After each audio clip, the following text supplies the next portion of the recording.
Chegou a hora de aprendermos mais sobre educação financeira, porque hoje é dia do quadro Lição de Casa aqui no Piauí TV, primeira edição. E você pode fazer perguntas através do nosso telefone 2107-6648. Tem lá a produção pronta para atender a sua ligação ou mandar mensagens direto para a gente. Chega aqui direto para os apresentadores no 981554422. Bom, a gente já está aqui no estúdio com a Daline Barbosa, também a nossa convidada de hoje, a educadora financeira Marielle Bahia. Boa tarde às duas. Olá, boa tarde, prazer estar aqui com vocês novamente. Boa tarde, Marielle, boa tarde, Daline. Boa tarde, gente. Hoje o assunto é algo que muita gente nem lembra que tem que ter na hora de controlar as finanças, E né? é essencial, né? Ao longo das nossas reportagens aqui no quadro Lição de Casa, nós falamos que o ideal é você saber exatamente o quanto precisa e quanto tempo vai levar para realizar o seu sonho. Hoje, o nosso foco é nesse tempo aí. Poupar ou investir é preciso paciência, Para poupar ou investir é preciso paciência para ver o dinheiro render. E na reportagem agora nós vamos assistir alguns exemplos de como as pessoas têm lidado com essa tal paciência.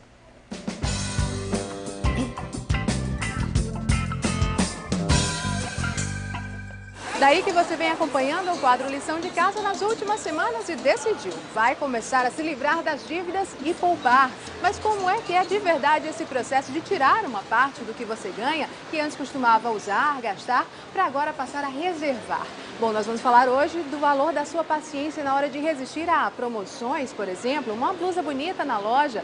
Essas são tentações que podem estar no meio do caminho para a realização do seu sonho. No meio do caminho para o sonho de Rubens estavam viagens, saídas aos fins de semana e a festa de 15 anos da filha. Ele abdicou de tudo isso para ter uma casa própria e um carro na garagem. Para realizar esses sonhos, Rubens levou 18 anos. Nessa perseguição dos objetivos, isso demanda muita paciência. Desde o tempo que eu me determinei a comprar minha casa, adquirir minha casa, eu digo que eu vou ter que economizar de alguma forma. Mesmo que não seja através, se eu não puder poupar, mas eu vou cortar algumas despesas que são dispensáveis, né? No caso, eu deixei de fazer viagens. E foram vários cortes. As saídas de finais de semana, a gente praticamente aboliu isso da nossa vida. E se não fosse dessa forma, nós não teríamos adquirido a nossa casa hoje, que é o nosso sonho aqui realizado, né? Entre os segredos da paciência de Rubens está o apoio da família. Sempre quando eu digo assim, olha, a gente vai ter que atingir um objetivo tal. Aí então a gente senta, coloca tudo no papel e começa a fazer, vamos economizar em despesa tal, vamos tentar juntar esse dinheirinho aqui para a gente poder reformar. Mas e quando a pessoa é criança ainda, assim como o Luiz Fernando? Como é que faz para resistir a um novo desejo? Bom, Luiz Fernando estava juntando moedas em um cofrinho para poder passar o aniversário na praia em julho. Mas está vendo aí ele curtindo as pedaladas na bicicleta nova? O sonho distante da viagem, que é só daqui a 4 meses, não resistiu ao desejo imediato pela bicicleta. Nos finais de semana a gente costuma ir a Copacabana, né? Brincar com os primos, vai eu, uma tia dele, com as outras crianças. E sempre só quem tem a bicicleta é uma prima dele. E a gente costumava alugar para eles lá. Aí chegando em casa ele disse, mãe, eu vou quebrar meu cofre. Eu disse, por que, Luiz Fernando? Não é para o seu aniversário, para a gente ir à praia? Ele disse, mas eu quero minha bicicleta.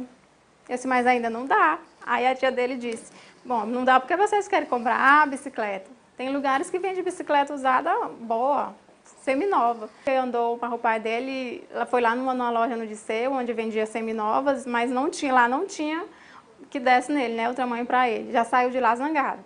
Aí foi com o pai dele lá no troca-troca. Aí lá achou essa aqui, aí comprou essa aqui, do jeito que ele queria. Tudo bem, Celina. Afinal, dá para ver o quanto o Luiz Fernando está feliz. E ainda tem a vantagem de que ele conseguiu comprar a bicicleta só com as moedas que tinha juntado no cofrinho.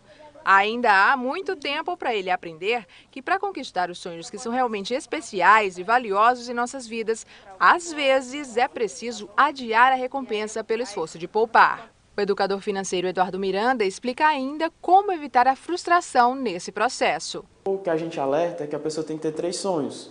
Sonhos de curto, médio e de longo prazo. Porque é uma maneira dela estar se presenteando e não estar se frustrando até alcançar o sonho grande dela. E o fato dela ter esses outros sonhos não vai impedir de que ela alcance o outro. Talvez o que ela iria fazer em 20 anos, ela faça em 25, mas ela está lá todo ano se presenteando com alguma coisa, de 2 em 2 anos fazendo uma viagem. O Eduardo explica assim, com propriedade, sobre compensação, não apenas porque estudou e aos 19 anos se tornou o educador financeiro mais jovem do Brasil, de acordo com a Associação Brasileira desses profissionais, mas porque foi ainda aos 17 anos que ele colocou em prática a técnica de adiar a recompensa.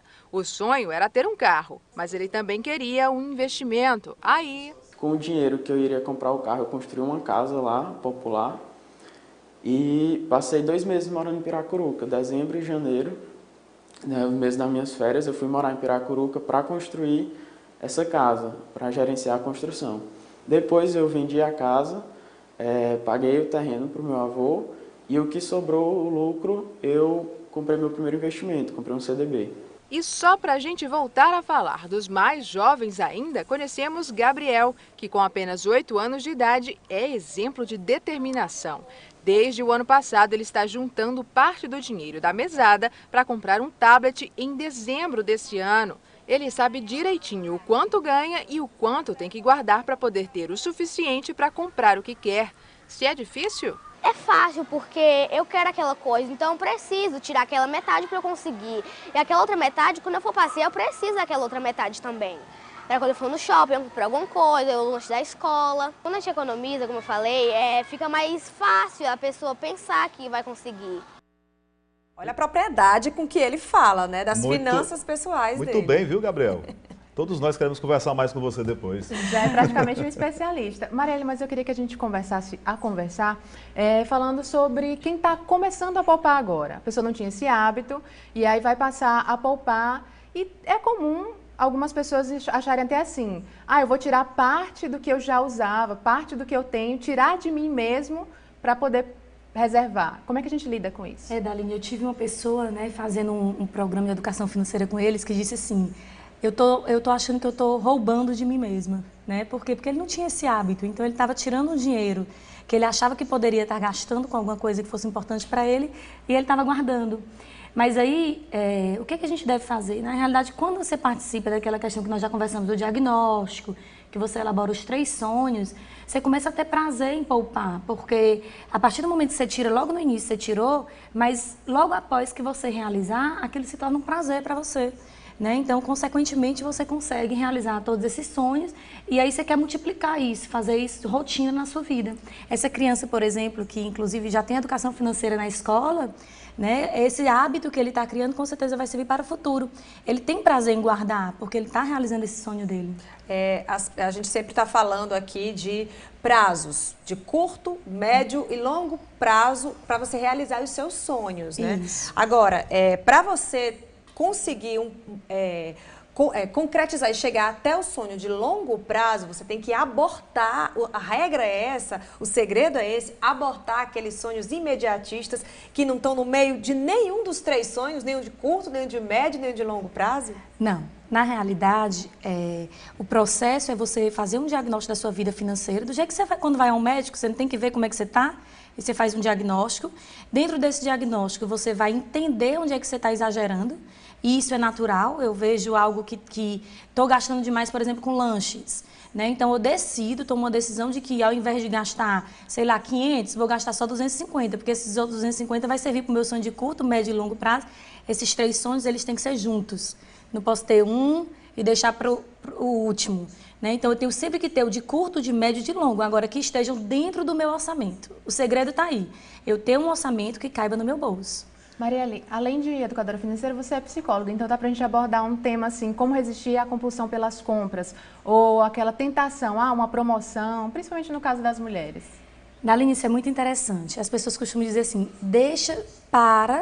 vai em casa, pensa, deixa um tempinho passar e aí você decide, porque naquele momento em que você viu a promoção, que você viu aquela chamada, né, para aquele consumismo, o impulso vou comprar, a promoção. Então, para um pouco, pensa, é isso interessante? Você precisa mesmo disso? Faz parte, é uma necessidade ou é um querer somente? Né? Então, parar para pensar nisso, para resistir a essa compulsão, é muito importante. E a outra coisa é se está dentro do teu orçamento, se aquilo já era planejado, porque quando você elabora o sonho de curto, médio e longo prazo, então você tem um objetivo definido. Não que isso seja inflexível e nem que você possa deixar de realizar as coisas que são importantes na sua vida, mas foi uma coisa que você mesmo colocou como objetivo. Então, não vai trazer uma sofrência, um sofrimento tão grande, né, para você e sua família. Marielle, só para a gente fechar, uma pergunta aqui que está chegando do Bruno, de Santa Cruz dos Milagres. Ele quer saber como fazer para não se perder no controle das finanças de casa, por exemplo. Acho a questão do controle, no papel, a ponta do lápis.